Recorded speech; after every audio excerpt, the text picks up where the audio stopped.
নমস্কার বন্ধুরা, দিদিমণির রান্নাঘরে আজ আমি আপনাদেরকে করে দেখাবো তন্দুর চিকেন। তন্দুর চিকেনের জন্য সমস্ত ইনগ্রেডিয়েন্টসগুলো স্ক্রিনে দেখে নেবেন। এই তন্দুর চিকেন খুব সুন্দর একটা খাবার। আমি এর জন্য রান্নাতে যাচ্ছি। এবার দেখুন, চিকেন নিয়েছি, লেগ পিস নিয়েছি, একটু বড় পিস থেকে দেখে নিয়েছি। লেগ পিসগুলো একটু ওপর থেকে একটু ছুরি দিয়ে কেটে কেটে দিয়েছি। এবার আমি একটা ব্যাটার তৈরি করব। তার জন্য আমি টক দই নিয়ে নিলাম একটা পাত্রে। এর মধ্যে একে একে সব কিছু দেব।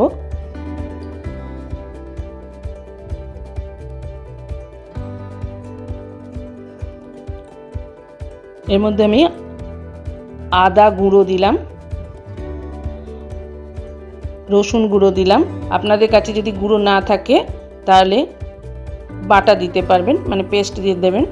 এবার একটু কাশ্মীরি লঙ্কার গুঁড়ো দিয়ে দিলাম।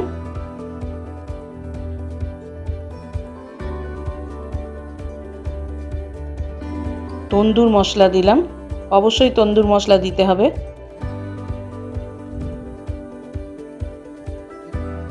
একটু জোয়ান দিয়ে দিলাম, লাল লঙ্কার গুঁড়ো দিলাম,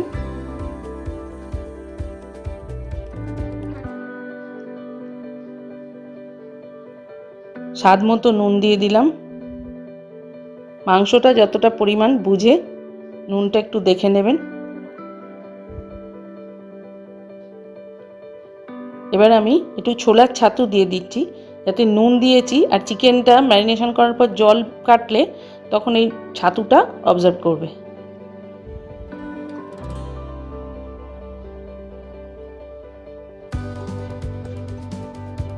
এবার একটু লাল খাবার রং দিয়ে দিচ্ছি। এটা যদি আপনারা অপছন্দ করেন দেবেন না। সাদা তেল দিয়ে দিলাম।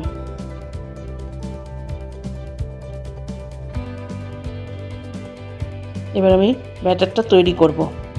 রেসিপিটা খুবই ভালো। যদি রেসিপিটা আপনাদের আশা করি পছন্দ হবে, পছন্দ হলে অবশ্যই বাড়িতে ট্রাই করবেন। আর আমার চ্যানেলের পুরনো বন্ধুরা আমার চ্যানেলকে অবশ্যই লাইক শেয়ার করবেন। নতুন বন্ধুরা বেল আইকন প্রেস করে আমার চ্যানেলকে সাবস্ক্রাইব করবেন অবশ্যই, আর আমার পাশে থাকবেন, রিকোয়েস্ট করলাম। এবার আমি চিকেনের টুকরোগুলো ওই ব্যাটারের মধ্যে ভালো করে দিয়ে মাখিয়ে নেব।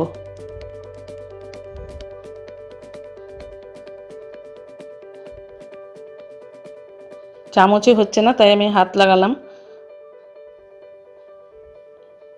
ভালো করে চিকেনগুলোর মধ্যে মশলাটা মাখিয়ে নিচ্ছি।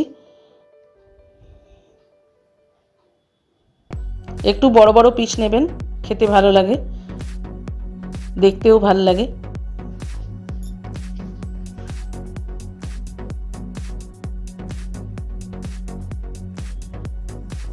আর মোটামুটি হয়ে গেছে।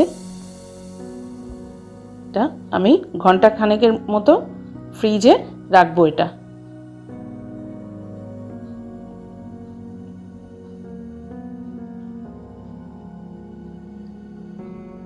আমার ম্যারিনেশন হয়ে গেছে। আমি চলে এসেছি ফ্রিজ থেকে বার করে নিয়ে। আমি এটা মাইক্রো ওভেনে করব, তাই জন্য একটি বেকিং ট্রে নিয়ে নিয়েছি। বেকিং ট্রেতে আমি একটু তেল দিয়ে দিচ্ছি, মানে সাদা তেল। একটু তেল মাখিয়ে নিচ্ছি। এবার আমি মাইক্রো ওভেনে এটা প্রিহিট করতে দেব।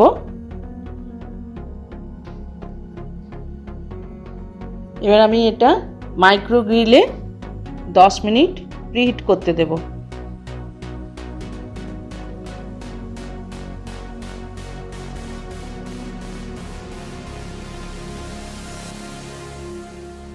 হয়ে গেছে। আমি ট্রেটা বার করে নিচ্ছি।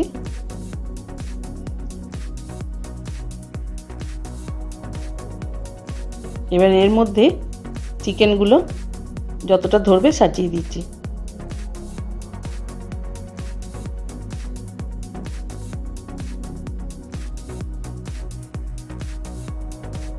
এর বেশি আমার ধরবে না, সেই জন্য 3 পিস হয়েছে। আর উপর থেকে আমি একটু মশলাটা মাখিয়ে নিচ্ছি।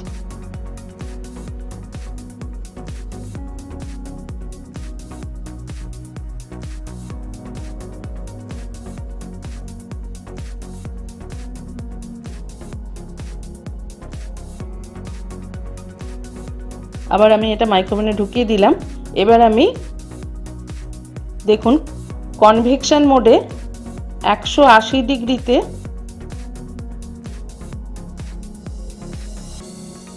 20 মিনিট বেক হতে দেব।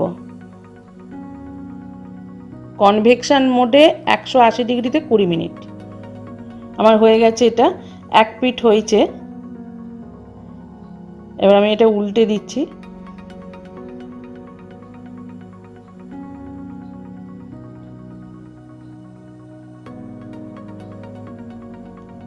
আবার আমি এটা মাইক্রোওভেনে ঢুকিয়ে দিচ্ছি। এবার কনভেকশন মোডে 200 ডিগ্রিতে 10 মিনিট দিচ্ছি।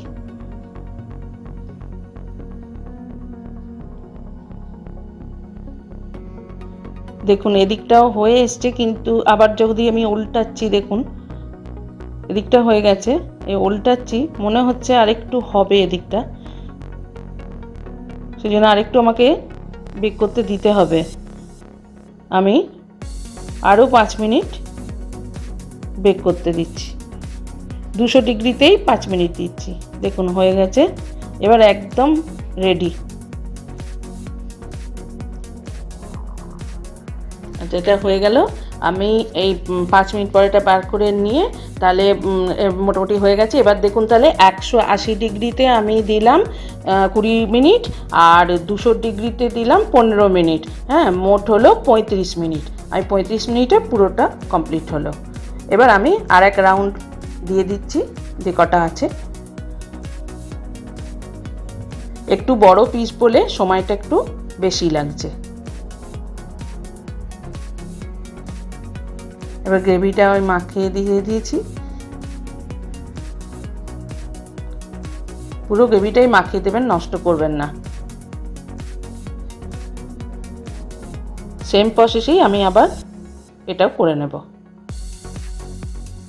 পুরোটা রেডি হয়ে গেছে আমার। দেখুন খুবই ভালো লাগবে। আমি এবার এটা সার্ভ করছি। সস আর আপনার এটা শসা, পেঁয়াজ, লেবু আর সবুজ মানে গ্রিন সস যেটাকে বলা হয় সেটা দিয়ে।